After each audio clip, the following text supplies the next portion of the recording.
Chapter 1, Eddie Spaghetti. Things happen for me, not to me. Someone recently interviewed me at my home. After looking around at all the material blessings, the big house, fast cars, and nice things, they asked me what I appreciate most about my home on a daily basis. The obvious answer, the one that's pretty hard to miss, is the fact that my backyard is the ocean. That's a pretty great thing. But honestly, a close second is pulling the shower faucet on every morning and having the water hit me in the face. When I first started building my business, things were really tough. Our house was foreclosed on, my wife's car was repossessed, and the power was shut off. All of those things are difficult, but the most was when the water was shut off. If you've ever been through this, then you know what I mean. You can't cook, you can't shower, you can't wash the dishes or brush your teeth. It's the absolute worst place to be in. At the time, I was newly married to my wife. Every morning, we'd get up early and gather our clothes before anyone else in our apartment complex was up. We'd walk down the stairs in the cold and use the outdoor shower at the complex's pool. I would hold up a towel to give my wife privacy because the shower didn't have a door. I remember feeling so ashamed walking back upstairs to our apartment, hoping no one had seen us. I was that broke. I had to leave the pool shower, put on a suit, and pretend I was a successful entrepreneur as I built my business. I fought a mental and emotional battle of chasing my dream while I struggled through the nightmare of my reality. Entrepreneurship is riddled with false starts. You'll take a couple of steps forward, get a little success, and then you'll face an obstacle that pulls you back. However, it's not all bad. You will never be back to square one because each experience is progress if you've learned a lesson. If you genuinely understand how to achieve real success, you recognize that obstacles and setbacks are necessary. They strengthen and test you. They prepare you for anything and everything life will continue to throw at you. When you are experiencing the setback, take it as an encouraging sign and keep pushing through. I can relate to the struggles that all entrepreneurs go through when they are building their business because I almost quit several times. In the beginning, I had my share of adversity and disappointments. Being an entrepreneur is the most tremendous personal development program in the history of the world, with a massive compensation package attached. It is also one of the greatest self-awareness and self-discovery process you will ever go through. The first thing you should know about me is I am a normal dude. I didn't start out with millions in the bank. I know what it looks like to fall on hard times and start from the bottom. As a young man, I was insecure and shy. Confidence does not come naturally to me, and I lacked it for most of my youth. As a kid, I was smaller than most boys my age and got teased a lot for it. I was a target and bullied until about the 5th grade. I was so little and thin, kids would call me Eddie Spaghetti. Somewhere along the line, someone was kind enough to compliment that label with, "Your meatballs are ready," making it quite a melody when recited. This certainly impacted my identity, making me reclusive, insecure, and self-conscious. When you combine that with my shy and introverted nature, it was a recipe for low self-esteem. As I grew up, I developed a passion for baseball. For many children, sports tend to reveal certain physical gifts and shine a light on them. It gives kids a place to belong and show a capacity that they may not have seen inside themselves before. My gift was speed and strong hand-eye coordination. I became a solid hitter. My skills strengthened as I grew. And throughout high school, it was clear I was good enough to take it further. This part of my childhood was a turning point in my confidence. Being good at something improves confidence. I developed my skills even more and began to see myself as a winner. I put in the work, so I expected to win. I continued to play in college, but experienced an injury that would end my baseball career permanently. I was hit with a pitch in the right calf during a game and did not realize the extent of the damage. When I went in for examination, it was determined that a non-cancerous tumor had formed and had to be removed. The procedure removed the tumor in a portion of my calf that immobilized me for 8 months. After the cast was removed, the doctors found that a second tumor had formed. It was also non-cancerous. After many consultations, I decided to leave the benign tumor in my leg, and it is still there to this day. This too was a turning point in my youth. Baseball had been the way I earned recognition and accomplishment. It was where I had earned respect from my peers.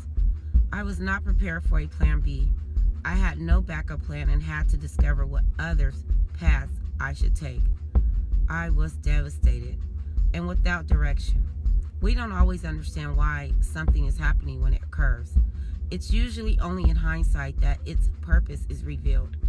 Looking back, I know that my childhood dream coming to an end was the beginning of my life's true purpose and destiny.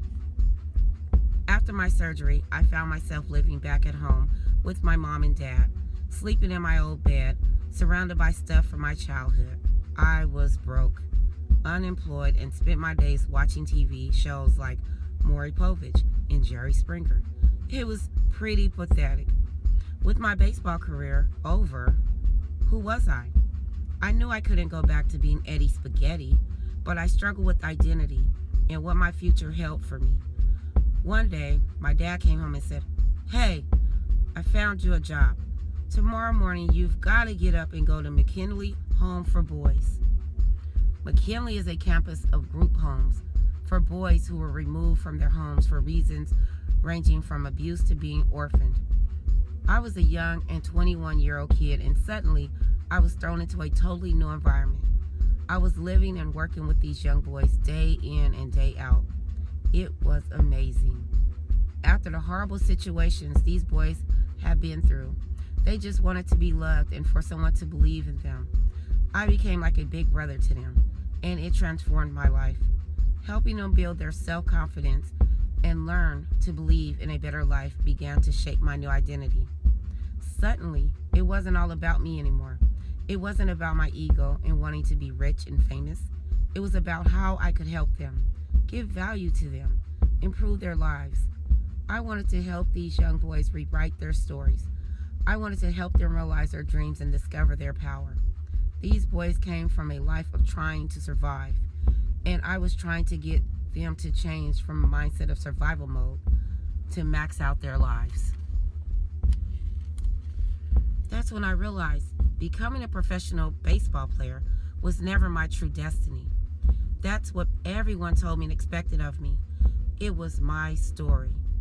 However, my baseball career coming to an end actually happened for me, not to me. It allowed me to find my real passion, which is helping people discover their God-given gifts and teach them to live life with purpose. It was during this time that I was introduced to my current business. At first, it was a means to make additional income working part-time. It allowed me to continue working with the boys until my business began to take off. In this new venture, I was able to also help people and feel good about my work. It was rewarding, both emotionally and financially. I approached my new business from a place of genuinely wanting to better people's lives. Because I enjoyed it, my passion further fueled my work ethic and laid a strong foundation for success. As I built my financial service business, I started to notice that many adults are living similarly to the way those boys lived in the group homes. Living in survival mode. I don't believe people were born into a life merely to survive it. I believe each of us is here with a purpose. While many people give up on discovering their purpose, I assume that because you're reading this, you intend to find yours. You are here to max out. My motto was, and still is, people matter, things don't. I spent the first part of my life building a legacy. I became a 7-figure earner by age 30 and an 8-figure earner by age 40 with a 9-figure net worth. That success has allowed me to shift much of my daily focus to helping others realize their full potential to max out their lives. After a year ago, I made a decision to publicly share knowledge I've gained through years of building my career. Being a peak performance expert and coaching some of the top athletes and entrepreneurs in the world. Prior to that, I lived an internationally private life. I'm naturally an introverted person and fairly quiet, so this was a big transition for me. At the prompting of many close friends and clients, I stepped out of my comfort zone and started the Max Out movement. I created it to provide strategies and inspiration to help people around the world reach their maximum potential. For me, the idea of Max Out came when my son Max was 6 years old. One day, I took him with me to the local car wash. As we sat waiting, a gentleman struck up a conversation with me about how children are always growing and changing. He looked at Max, then said to me, "Enjoy this age. Enjoy the 6-year-old version of him, because when he's 7, the 6-year-old is gone forever."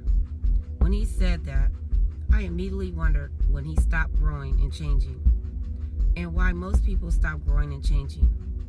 Without really thinking it through, I replied, "When did that stop for you, sir?" Growing. It occurred to me that letting go of the old version of oneself is not something to mourn, but rather to celebrate. We should always be in a process of changing and becoming the next best version of ourselves. Benjamin Franklin said, "Most men die at age 25, but we just don't get around to burying them until they are 75. That is referring to the fact that most people never live a fulfilling life. They stop doing what the 6-year-old version of them used to do. They stop growing and progressing and simply exist, spending years and even decades as the same version of themselves. For some, once they reach a milestone birthday, they have a midlife crisis. Not for me. I want to be constantly growing, constantly striving to reach the ultimate version of me, regardless of my age. I'm never going to stop chasing down the man I was born to be. I'm on a quest, a life mission, to never be the same version of me. Year after year, for me, it is a crisis. I am constantly evolving and adapting my thinking, my methods of communication, fitness, in all areas of my life. Recently, my teenage daughter jokingly asked me if I was in a midlife crisis. She was teasing me a bit about my level of social media posting and my recent change in appearance with a beard. I thought about her, questioned and responded, "Yes, I am in a midlife crisis. In fact, I am in a daily life crisis, and I aim to be in a lifelong crisis as I continue to grow." When I was 25, I was in a crisis to not be the same version of me when I was 26. Same when I was 34. Same when I was 45. And I hope I will still be in the same crisis when I'm 75. Maybe this seems over the top for the average person. It absolutely is. Not everyone is interested in achieving their maximum potential. This book is for the crazies. The ones that wake up in the morning wanting to be better than they were yesterday. The ones that can't turn it off, even if they tried. The ones that will not accept less than giving it their all. The ones that want to max